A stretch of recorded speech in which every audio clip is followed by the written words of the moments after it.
अस्सलाम वालेकुम dear students. आज का हमारा जो टॉपिक है वो है what is yield up reaction.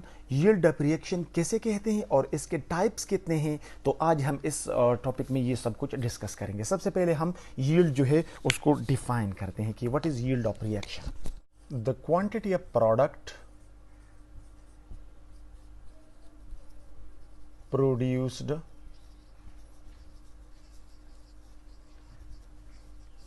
in a chemical reaction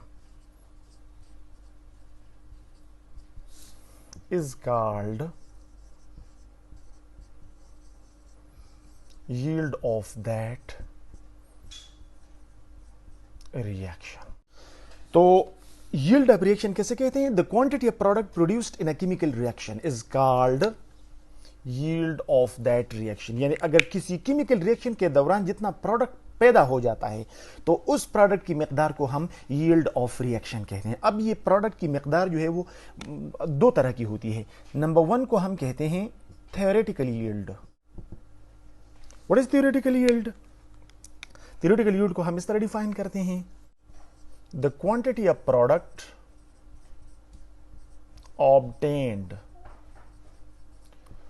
from balanced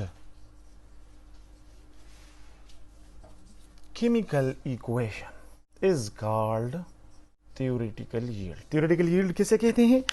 product की वो मिकदार जो हमें बैलेंस्ड केमिकल इक्वेशन से कैलकुलेशन के थ्रू मिल जाती है। यानी इसके ऊपर हम प्रैक्टिकली कोई एक्सपेरिमेंट नहीं करते, कोई रिएक्शन नहीं करते, बल्कि हम उसकी बैलेंस केमिकल इक्वेशन को देख लेते हैं और उससे हम अंदाजा लगा सकते हैं कि इसकी कितनी जो है वो प्रोडक्ट बनेगी। फॉर एग्जांपल, यहां पे मैं एक एग्जांपल देता हूं।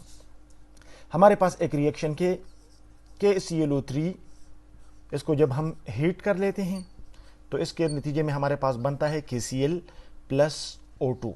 इस इक्वेशन को अगर हम बैलेंस कर ले तो ये हमारे पास बैलेंस केमिकल इक्वेशन है।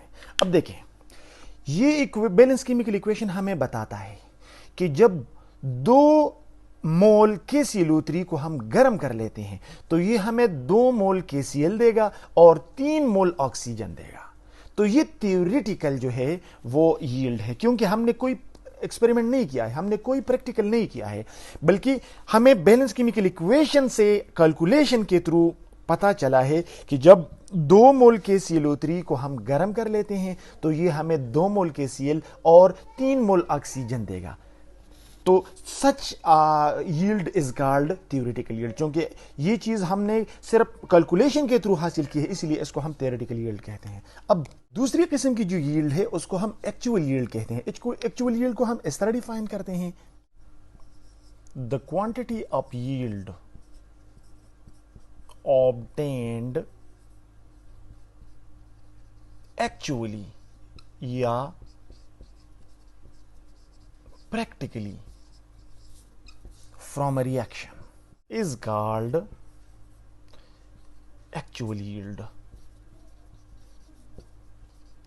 यानी प्रोडक्ट की वो मिकदार जो हमें प्रैक्टिकली रिएक्शन को कंडक्ट करने से मिलती है तो उस मिकदार को हम एक्चुअल यील्ड कहते हैं। फॉर एग्जांपल, ये हमारा थ्योरेटिकल यील्ड था। अब हम प्रैक्टिकली 2 मोल KCl ले लेते हैं और उसको लेबोरेटरी में हीट अप कर लेते हैं और उसके नतीजे में जो KCl की मिकदार बनती है और जो ऑक्सीजन की मिकदार बनती है उसको जो हम हासिल कर लेते हैं और उसकी मिकदार को हम जांच लेते हैं तो उस यील्ड को हम क्या कहते हैं? एक्चुअल यील्ड कहते हैं। अब याद रखें कि actual yield is always lesser than theoretical yield। actual yield जो है वो हमेशा theoretical yield से क्या होगा? कम होगा। why? because of many factors हो सकते हैं। मैं यहां पे चंद एक फैक्टर लिख लेता हूं। Number 1, some reactions are reversible and never go to completion।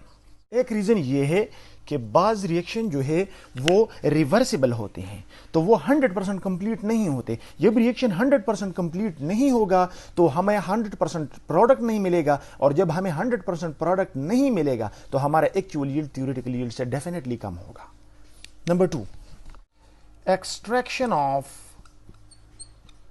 100% product obtained from a reaction is practically very improbable.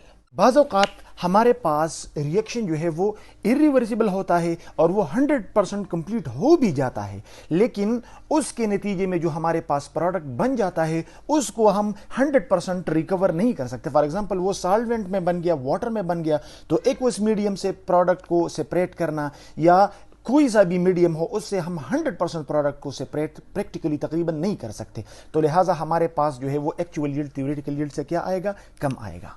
पर थर्ड, तीसरा रीजन क्या है, impurities in reactants.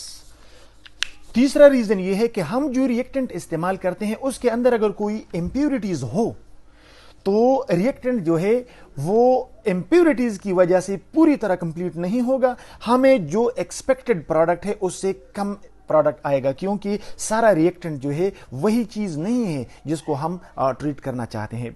Some of the reactants are impurities. Number 4 क्या है, side reactions and formation of other products.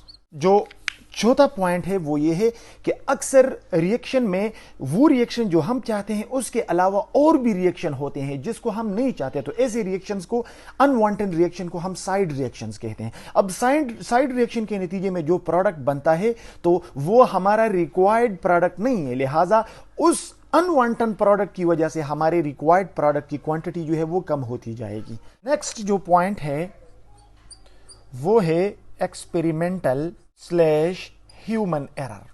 Reaction को carry out करने के दौरान हमसे भी एरर हो सकता है, रीडिंग में हमसे एरर हो सकता है, वॉल्यूम के रीडिंग में, मास के रीडिंग में, या हमारे पास जो एक्सपेरिमेंट के लिए जो डिवाइस है उसमें कोई लीक हो सकता है, तो उसकी वजह से हमारा प्रोडक्ट जो है वो हमसे कुछ ना कुछ लॉस हो सकता है. तो इन सारी रीजंस की वजह से हमारे पास जो एक्चुअल यील्ड आता है वो हमेशा थ्योरेटिकल यील्ड से कम होता है. इसीलिए हम कह सकते हैं कि the theoretical yield is the maximum possible yield. In order to distinguish between the actual difference between theoretical and actual yield, हम एक तीसरे किस्म का yield जो है उसका इस्तेमाल करते हैं जिसको हम कहते हैं परसेंट yield.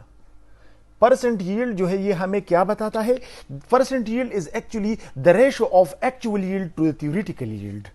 तो इसको हम मैथमेटिकली इस तरह, एक रिएक्शन का जितना एक्चुअल yield हो divided by theoretical yield into 100. जैसे को इसको हम क्या कहते हैं, इसको हम परसेंट यील्ड कहते हैं.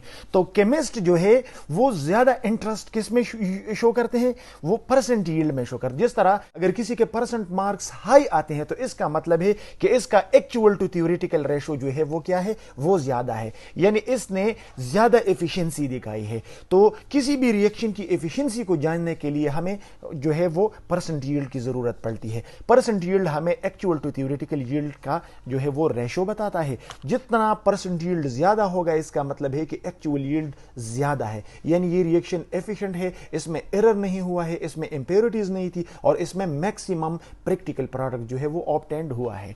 तो this is all about the yield of reaction. अगर आपको इस टॉपिक में कोई भी कॉन्सेप्चुअल क्वेश्चन हो तो you can ask your question in comments. Thank you for watching this video.